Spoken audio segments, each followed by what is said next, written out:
அனைவருக்கும் வணக்கம். ஆகஸ்ட் 13ஆம் தேதி பார்த்தீங்கன்னா, சென்னையில் போராட்டம் நடக்குது. ஸோ, டைரெக்டாக நேரில் கலந்துக்கக்கூடிய மாணவர்கள் சென்னை போராட்டத்துக்கு வந்துருங்க. வர முடியாத மாணவர்கள் எல்லாமே சேர்ந்து பார்த்தீங்கன்னா, ட்விட்டரில் ட்ரெண்டிங் பண்ண போகிறதா பிளான் பண்ணி அந்த பிளான் போயிட்டுருக்கு. கீழே டிஸ்கிரிப்ஷனில் டெலிகிராம் குரூப்போட லிங்க் கொடுக்குறேன், ஜாயின் பண்ணிக்கோங்க. ஸோ இது வரைக்கும் ட்விட்டர் நீங்கள் யூஸ் பண்ணலனா கூட ஒரே ஒரு ஆப் தான் நீங்கள் அழகாக டவுன்லோட் பண்ணிவிட்டு யூடியூப்பில் கூட எப்படி ஐடி க்ரியேட் பண்ணுறதுன்னு நீங்கள் சர்ச் பண்ணிங்கன்னா நிறைய வீடியோ வருது. பார்த்து எப்படி ட்வீட் பண்ணுறது அப்படின்றத பற்றியும் வீடியோஸ் இருக்குது. ஜஸ்ட்டு கொஞ்சம் டைம் ஒதுக்கி நீங்கள் அதை பார்த்துக்கிட்டிங்கன்னா ட்ரெண்டிங் பண்ணிடலாம். ஏன்னா ஒரு பக்கம் சென்னையில் போராட்டம் அதே 13ஆம் தேதி, அதே 13ஆம் தேதி ட்விட்டரில் ட்ரெண்டிங் பண்ணும்போது மொத்த மீடியாவுடைய அட்டென்ஷன் கிடைக்கும்.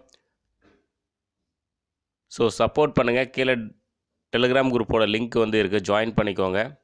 தேங்க்யூ.